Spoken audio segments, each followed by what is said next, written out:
more sights and sounds of Cannes in the south of France, where Adland gets together once a year and works hard and plays even harder. Now a conversation with Daniel Morel, who is a previous judge at these awards, has strong views on the global advertising climate, and shares how one creative idea saved his agency a lot of money. I think you're quoted as saying that agencies these days have to convince their clients to perhaps take a little more risk. I'd suggest to you in this tough operating environment, that's a very big ask. It is a big ask, and the answer is it depends. Clients are looking for growth. I mean, if you want to have a decent standing in front of financial analysts today, you have to show growth. If you cannot show growth in Western Europe and in the US, you can be forgiven, for a while at least. But if you don't show growth in Latin America or in the evolving market of Asia, then you've got a big argument probably. So in those markets, yes, you have to take risk. And it's a very competitive environment for talent and so on and so forth. But in those markets, yes, you have to push clients to take risk. And in the other market, you have to hold your position. So in the current environment, I would say it depends. A client that is perhaps a margin squeeze, that is having difficulty but needs a creative solution, it must be difficult to convince them. Not really, because I think it takes a bit of doing. Okay?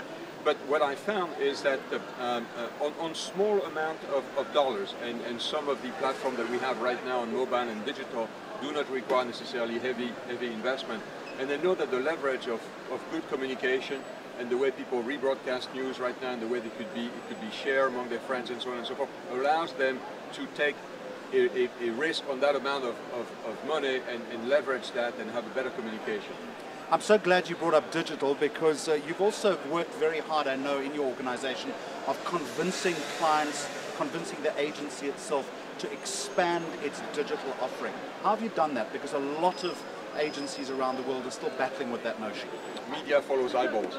So at one point, if you believe that 20–25% of time is spent on interactive platform, whether it's your tablet or your phone, eventually it will get there. The media spending will, and right now it's about 10 or 12%. If I look at the aggregate amount of spending among our clients, so there's a 10% gap that we're filling right now at an accelerated pace.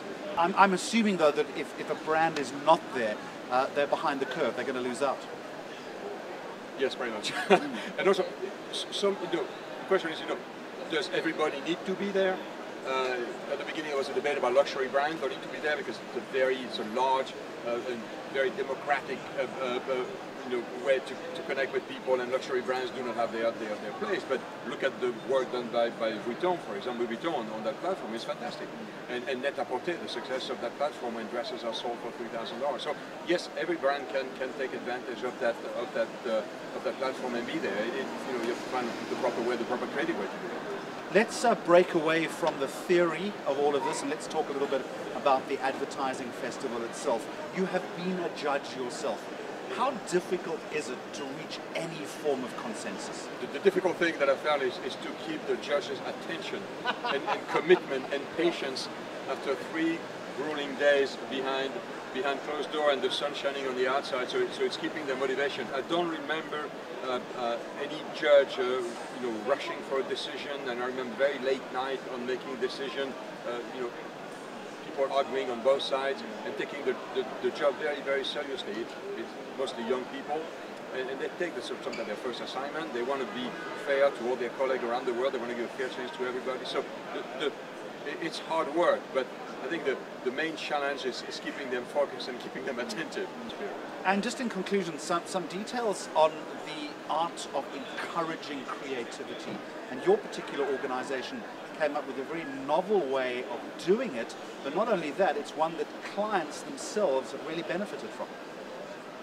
Thank you for saying that, but it was a bit of an accident because it came out of, you say it's a difficult environment, so for us, the last thing you want to do is cut people salary and expenses that are needed for the business, but you try to look at other expenses, say how can we cut this and cut that, and we spend quite a bit of money in clients' presentation using photography, using video, and we're paying for that. So we said maybe we can find people around the network who would like to produce that content, produce photography that will be used either for internal purposes or external purposes. We were surprised by the fact that 1,500 out of 7,000 people, came forward and produced photography. We judged them, and we're using wonderful shots right now in our presentation. So it started as a way to save money, and it ended up being a motivational tool for people to express their creativity from every part of the network, not creative people necessarily. And that says something about where creativity comes from.